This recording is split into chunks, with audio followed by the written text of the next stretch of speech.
हरि ओम विश्वानि देव सवितर्दुरितानि पराशुभा यद्भद्रं तन्न आशुभा। प्रियांशु छात्राः, अद्य शास्त्री तृतीय वर्षस्य कक्षायां वयं निरुक्त विषयमवलम्ब्य चर्चां कुर्मः इति। तत्र निरुक्तस्य सप्तमोऽध्यायस्य द्वितीयपादस्य याः नैरुक्ताः स देवता विषयकाः तत्र तिस्र एव देवताः इति कथं नैरुक्ताः केन प्रकारेण चर्चां करोमि। भवन्तः सावधानमनसा श्रूयन्ताम्। तिस्र एव देवता इति नैरुक्ताः अग्निः पृथिवीस्थानिनः, वायुर्वा इन्द्रो वान्तरिक्षस्थानः, सूर्यो द्युस्थानः। तिस्र एव देवता इति नैरुक्ताः तत्र प्रथमोपादानेन अग्निः पृथिवीस्थानः, द्वितीयोपादानेन वायुर्वेन्द्रो वान्तरिक्षस्थानः, तृतीयोपादानेन सूर्यो द्युस्थानः इति। अत्र हिंदी भाषायामेव संस्कृत भाषायामेव च उभाभ्यां व्याख्यानं दीयते। अब तक आत्मा एवेदं सर्वं, पुरुष एवेदं सर्वं, यद्भूतं यच्च भूतं यच्च भाव्यम अथातो विभूतयः अस्य पुरुषस्य एव इंद्र एव प्रजापति एष प्रजापति इत्यादि प्रमाणों से एकात्म्य अथवा अद्वैत पक्ष को लेकर यह दिखाया गया कि अश्वग्रावादि की स्तुति भी सार्थक है। यहां तक कि बहुत कुछ पूर्व प्रसंग में बताया गया। अब तिस्र एव देवताः इति नैरुक्ता, निरुक्तकार ने 3 कोटि में देवताओं का विभाजन किया है। इस तरह से वह देवता जो 3 हैं वो कौन कौन है यह बतलाने के लिए तिस्र एव देवताः 3 ही देवता हैं। 3 देवता कौन कौन? तो पहला अग्नि जो कि पृथ्वी स्थानीय है, दूसरा वायु अथवा विद्युदाख्य इंद्र है, और तीसरा द्युस्थानीय देवता है वो सूर्य हैं, ऐसा निरुक्तकार कहते हैं। तो यहां पर तासाम महाभाग्यादैकस्या अपि बहूनि नामधेयानि भवन्ति। कहते हैं कि इसमें तासाम से मतलब है उन तीनों के, एकैकस्य अपि प्रत्येक के भी बहूनि नामधेयानि, बहुत से नाम हैं। इस तरह से महाभाग्यात मतलब है कि परम ऐश्वर्य के कारण तासाम उन तीनों के, एकैकस्याः अपि प्रत्येक के भी, एक एक के भी बहूनि नामधेयानि, बहुत से नाम हैं। ऐश्वर्य योग से एक ही आत्मा को अनेकधा विकार को प्राप्त कराते हुए उसके प्रतिविकार जात वेदाः, वैश्वानर आदि अनेक नाम से पुकारा करते हैं।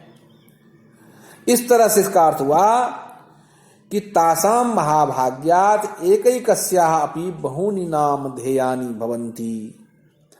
एक एक देवता के अनेक अनेक नामों से पुकारे जाते रहे हैं। फिर कहते हैं कि अपिवा कर्ण पृथक्त्वात् यथा होता अध्वर्यु ब्रह्मा उद्गाता इति एकस्य सतः।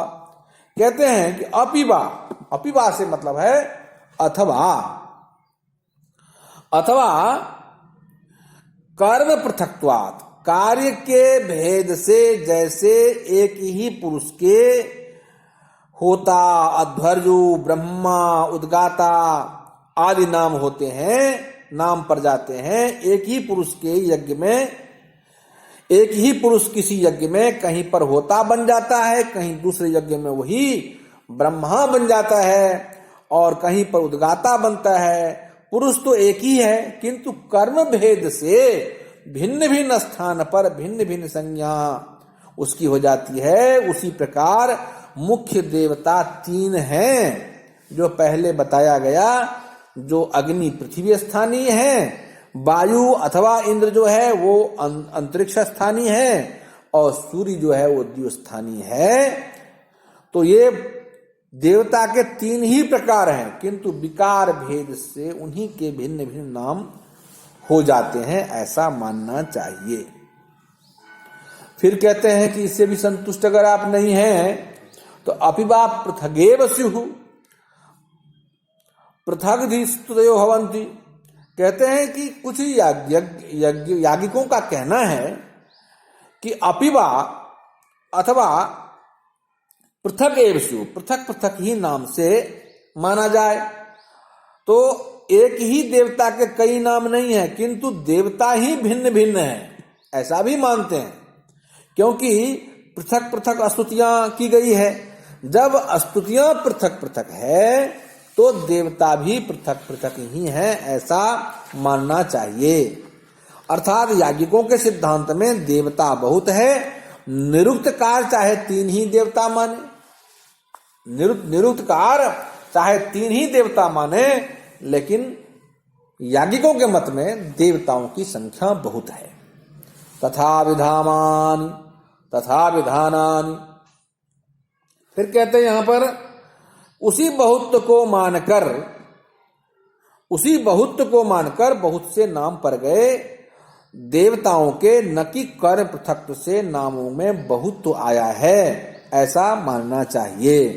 तो यथेभिः स्तुति भेदात् एवं च देवता भी अनेक विधाः, देवता भी अनेक विधि हैं। इस तरह से यहाँ पर अब समाधान जो इसका कर रहे हैं, तो समानार्थत्व समाधान साधन ये है कि कहते हैं कि यथा एतत् कर्म पृथक्त्वात् इति बहवोपि विभज्य कर्माणि कुर्युः। ये निरुक्त की पंक्ति है।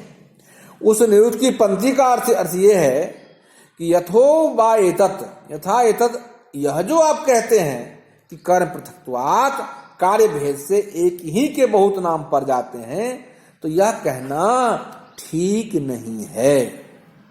यह कहना ठीक नहीं है, क्योंकि बहवोपि, बहुत से मनुष्य, विभज्य यानी बांटकर, कर्माणि कामों को कुर्युः करते हैं, किंतु उस विभाग से उनके तत्त नाम नहीं पड़ते।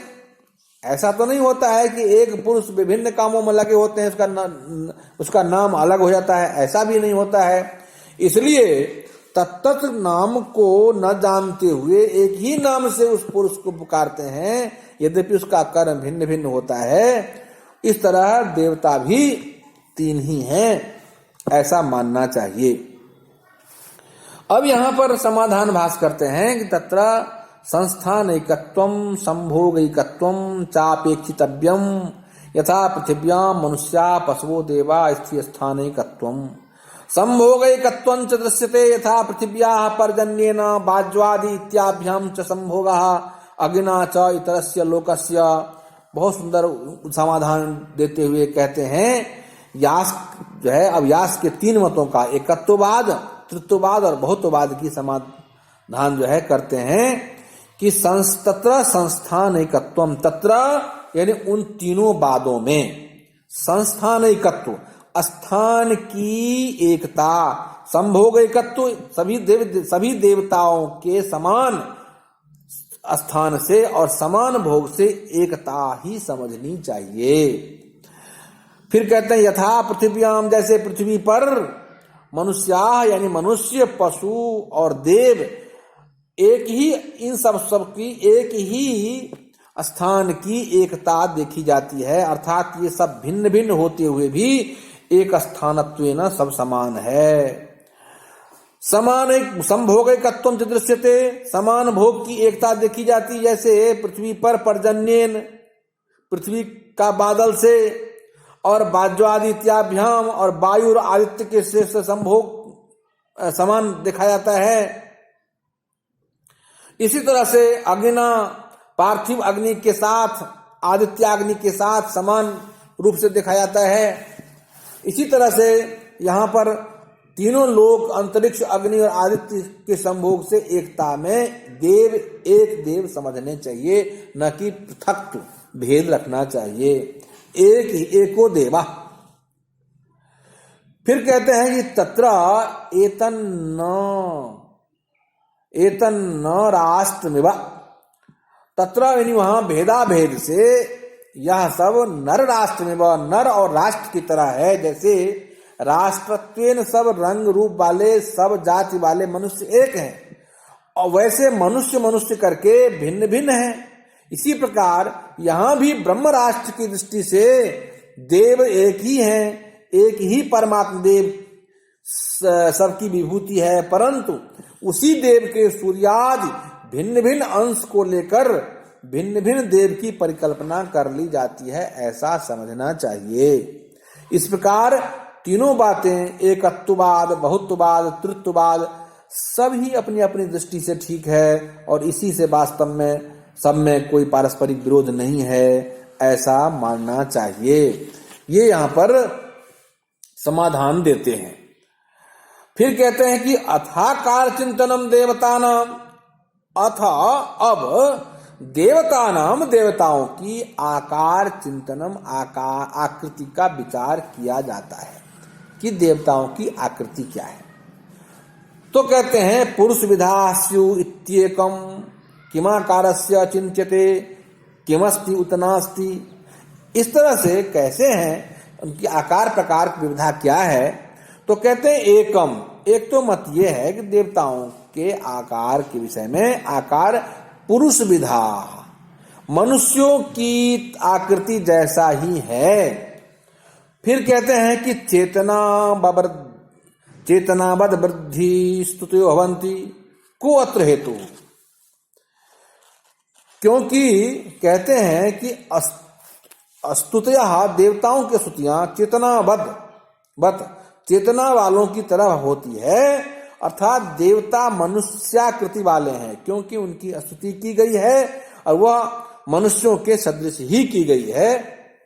तो इस तरह चेतनावद में पहला बति मतुवर्थ में है और दूसरा बति तुल्यार्थ में है।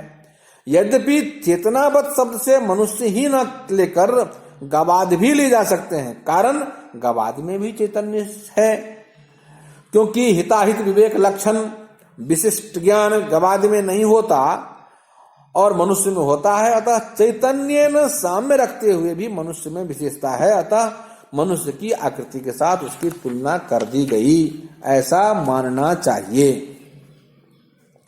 फिर कहते हैं कि तथा विधानानि, तथा क्योंकि उसी प्रकार अभिधानानि परस्पर अभिधान है, उत्तर प्रत्युत्तर किए गए हैं। जैसे मनुष्यों के परस्पर विवाद होता है, उसी प्रकार देवों में भी एक दूसरे को संबोधन करके वाद विवाद देखे गए हैं। इसलिए देवताओं का स्वरूप मनुष्य सदृश ही है, ऐसा मानना चाहिए। यहाँ पर एक मंत्र आता है कि अथापि पौरुष विधि कई अंगैः संस्तूयन्ते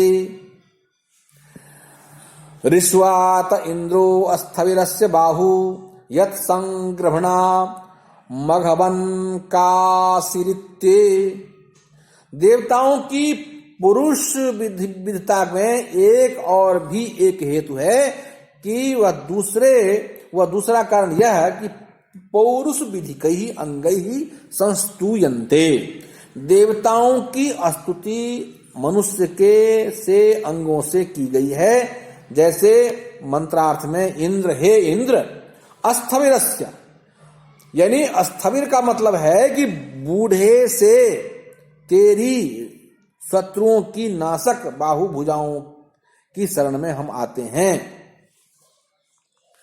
इसमें इंद्र की भुजाओं के बल की प्रशंसा की गई है। और द्वितीय मंत्रार्थ यह है कि हे इंद्र, जिसमें तू अपार द्युलोक और पृथ्वी लोक को इकट्ठा कर लेता है, वह तेरी बड़ी भारी मुष्टि है। इस प्रकार मंत्र में इंद्र की मुट्ठी की स्तुति की गई है। तो जो मुट्ठी और बाहु, ये जो मनुष्यांग है, इन मनुष्यांगों से देवताओं की स्तुति की गई है। इससे यह पता चलता है कि देवताओं का आकार भी मनुष्य सदृश है, ऐसा मानना चाहिए। इसमें 1, 2, 3, 4, 5 कई तर्क दिए हुए हैं।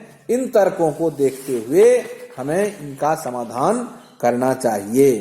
तो ये जो है द्वितीय पाद का सारांश अभी जो मैंने पढ़ाया, इसको बहुत ही सावधान तरीके से पढ़ना लिखना है।